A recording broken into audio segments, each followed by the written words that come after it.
I was standing in a quiet hallway of a nursing home when my grandfather finally looked at me and asked one simple question. Did they really sell it? The hallway smelled like disinfectant and old paper, the kind of smell that tells you time moves differently inside these walls. The fluorescent lights hummed softly above us, steady and indifferent. I had just arrived from the airport less than an hour earlier, my body still running on European time, my uniform wrinkled from travel.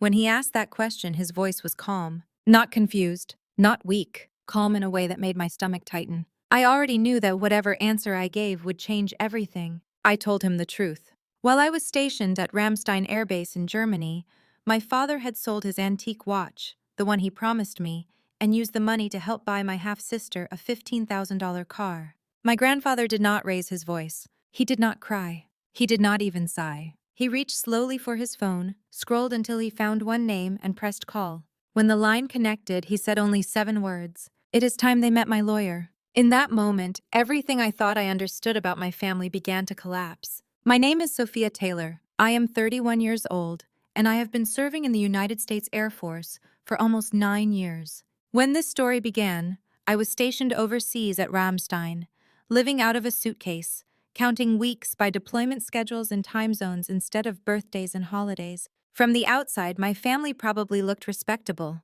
stable, the kind of family that smiled at church on Sundays and sent carefully worded Christmas cards every year. But from the inside, it had always been uneven. My mother passed away when I was young. For a long time, it was just me, my father Robert, and my grandfather, his father, who lived nearby and quietly filled in the gaps. When my father remarried, I was 16. He gained a new wife and a new daughter, Lauren, my half-sister. She was 4 years younger than me, bright, fashionable, and immediately adored. Lauren became the center of gravity in our household. Her milestones were celebrated loudly. Her mistakes were explained away gently. I was the one who was told, "You are strong, Emily. You will be fine." And I believed that. I built my entire life around it. Joining the military felt like the most honest choice I could make. Structure, accountability, a world where promises mattered and responsibility was earned, not handed out based on charm or appearances. My grandfather understood that in a way no one else did. He had served too, back when uniforms were heavier and words like honor were spoken without irony. And there was the watch, an antique Hamilton wristwatch from the 1940s, worn smooth from decades of use. My grandfather received it from his own father and wore it every day of his working life. He used to tap the glass and say it reminded him that time was something you earned, not something you wasted. When I was 23, just before my first overseas assignment, he took it off his wrist and placed it in my hand. One day, he said, looking directly at my father, "This will be yours. You understand its value." I never wore it. I kept it stored carefully in its original case at my grandfather's house. To me, it was not an accessory. It was a promise. While I was stationed in Germany, life moved forward in 2 separate timelines. Mine was measured in early mornings, flight schedules, and quiet phone calls home when the signal allowed. Theirs was measured in upgrades, social events, and conversations that happened without me. I did not realize how far apart those timelines had drifted until the first casual comment slipped through the distance. "Lauren finally got the car she wanted," my father said during one of our calls, pride thick in his voice. "That is great," I replied automatically. "What did she get?" There was a pause on the line. "Something imported," he said. "Special." I remember smiling to myself, thinking it was ironic he mentioned Europe while I was the one actually living there. I did not ask about the price. I did not ask how. I assumed, foolishly, that it was not my business. 2 weeks later, the nursing home called. My grandfather had taken a small fall. Nothing catastrophic, they said, but it was time to consider longer-term care. I requested emergency leave and flew home as soon as approval came through. Jet lag clung to me like fog when I landed, but I went straight from the airport to see him. That was when I noticed the empty drawer. My grandfather kept the watch in the top drawer of his nightstand, wrapped in a faded handkerchief. The drawer slid open too smoothly. Inside, there was nothing. For a moment, I told myself I was mistaken, that maybe he had moved it, that my eyes were tired. I asked the nurse casually if my grandfather had requested any personal items be stored elsewhere. She shook her head. When my father arrived later that afternoon, I asked him directly, "Where is Grandpa's watch?" He did not meet my eyes. "We took care of some things," he said. "You do not need to worry about it." That phrase had followed me my entire life. It had always meant the opposite. I pressed him. He sighed, clearly irritated. "Emily, you are not here. You do not see the full picture." Adult decisions had to be made. That night, I barely slept. Every instinct drilled into me by the military told me something was wrong. The next morning, sitting beside my grandfather's bed as sunlight filtered through thin curtains, he asked the question himself. Did they really sell it? I swallowed hard and told him the truth. The silence that followed felt heavier than any argument. If I am being honest, none of this should have surprised me. The signs had been there for years. I just did not know how to name them back then. Or maybe I did, but naming them felt like betrayal. When my father remarried, he said we were starting fresh. At 16, that sounded hopeful. I wanted to believe families could reset like machines after an update. What actually happened was that the rules changed, and no one explained them to me. Lauren arrived with ease. Space was made for her. Birthdays grew bigger. Conversations revolved around her plans, her dreams, her needs. If she wanted something, the question was not if, but when. I learned to sit quietly at the table, nodding, smiling, waiting for my turn to speak, and often watching it pass.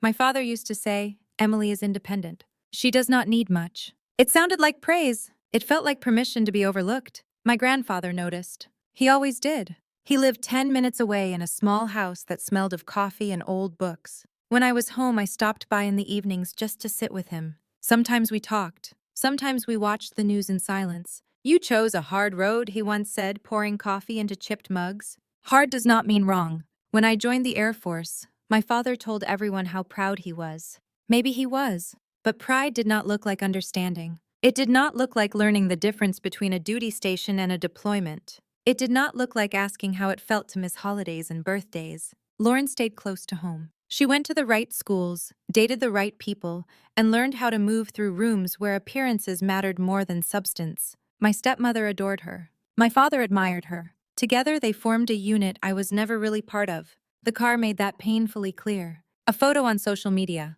Lauren smiling beside a sleek dark blue luxury sedan. The caption read, "New beginnings." The comments flooded in. "Congratulations." Heart emojis. Jokes about how lucky she was. Something about it did not sit right. Lauren did not earn that kind of money. My father had always preached financial discipline like a moral code. I called him that night. "That is quite a car," I said. "She deserves something nice," he replied. "She has been working hard." "At what?" I asked before I could stop myself. There was a pause. "Emily," he said, warning already creeping into his voice. "You would not understand. You are not here." That phrase again. I let it go. Or at least I tried to. Then came the confrontation. "We needed liquidity," my father said when I pressed him later. Lauren had an opportunity. A car like that opens doors. It was just sitting there. "That watch was not yours to sell," I said. He stepped closer, lowering his voice. "Your grandfather is fragile. He does not need stress. If you upset him and something happens, that is on you. Do you really want to live with that?" The words settled heavily between us.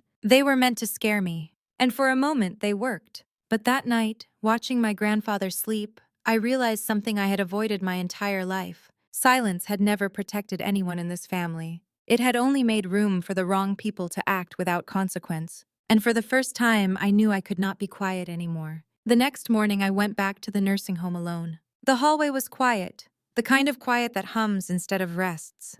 My grandfather was awake, sitting slightly upright, his eyes focused on the pale winter light coming through the window. He looked at me the way he always did when he knew something mattered. "You did not answer me yesterday," he said gently. "Not all the way." I pulled a chair close and sat. My hands felt cold even though the room was warm. "They sold it," I said. "Dad sold the watch." He closed his eyes, not in shock, but in recognition. "How much?" he asked. "Most of it went toward a car for Lauren. A very expensive one." He exhaled slowly. "And they thought I would not notice." "They thought you would not be told," I said.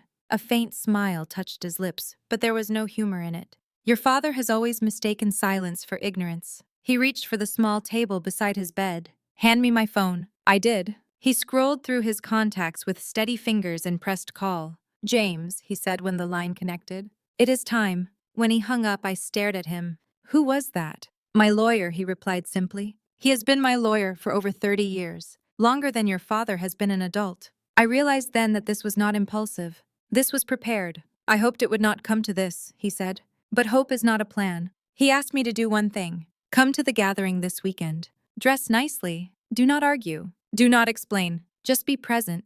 When I told my father I had spoken to Grandpa, his reaction was immediate. "You told him," he snapped. "Do you have any idea what you have done?" "I told the truth," I said. He laughed sharply. "You always had a flair for drama." He will forget by tomorrow. You do not know him very well, I said. He hung up. Sunday arrived quietly. I visited my grandfather first. He was dressed neatly, wearing the sweater he saved for important days. If the lesson is going to mean anything, he said, it needs witnesses. The house was already full when I arrived. Laughter spilled onto the porch. Music played softly inside. Everything looked the same. Polished furniture, framed family photos. Lauren stood near the window, showing someone pictures of the car.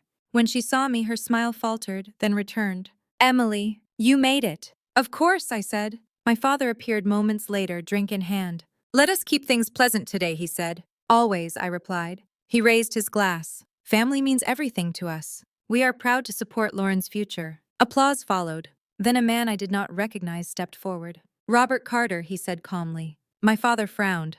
My name is James Holloway. I am your father's attorney. The room went silent. James opened his briefcase with deliberate care. The watch that was sold several weeks ago was held in trust, he said. A trust created 5 years ago, designated for a specific beneficiary. He turned toward me. Sophia Taylor. The murmurs started immediately. The proceeds from the unauthorized sale must be returned to the trust within 60 days, he continued. The funds were used toward the purchase of a vehicle valued at $15,000. Lauren gasped. It is an asset, James corrected. He turned another page. The house, he added, still belongs to your father. You live here by permission, not ownership. My father's face drained of color. This is absurd, he said. She manipulated him. James met his gaze. Your father was of sound mind. He anticipated this exact scenario. Emily is the sole beneficiary. The silence was absolute.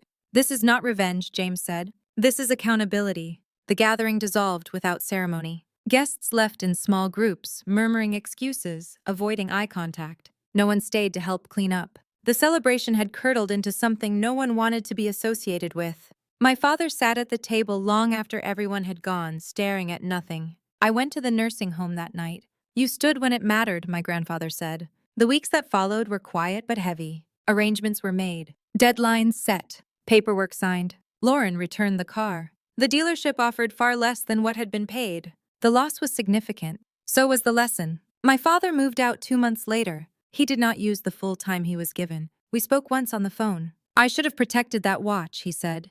Yes, I replied. You should have. It was not an apology. It was accountability. My grandfather passed away in April. At the funeral, I spoke about time, about truth, about integrity. Afterward, James handed me a small velvet box. Inside was the watch. The trust had repurchased it quietly. I keep it wrapped in the same faded handkerchief. Sometimes I wear it when I need reminding of who I am. Life did not become perfect, but boundaries were set, and I re-enlisted.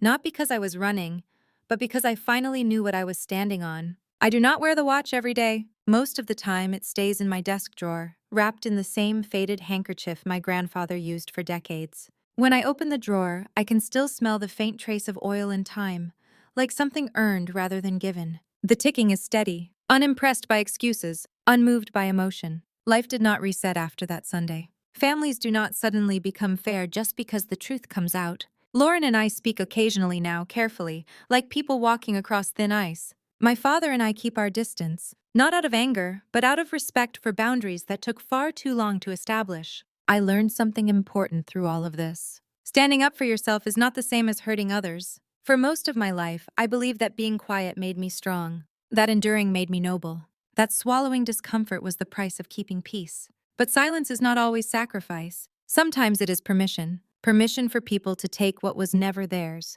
Permission for patterns to continue unchecked. Permission for promises to be broken without consequence. The military taught me many things: discipline, responsibility, accountability. But my grandfather taught me something just as important. Time tells the truth even when people do not. Justice does not always arrive loudly. Sometimes it comes quietly, through paperwork, deadlines, and the courage to let consequences unfold. Sometimes the hardest part is not watching others fall, but standing still long enough to let yourself rise. I re-enlisted because I finally understood what I was serving. My values. My name. My integrity. If this story resonated with you, I want to ask you something. Have you ever stayed silent to keep peace, only to realize the cost was yourself? Have you ever had to draw a line with family, knowing it would change everything? Boundaries are not betrayal. They are self-respect. And sometimes, the greatest inheritance is not an object at all, but the courage to stop accepting less than you deserve. Thank you for listening.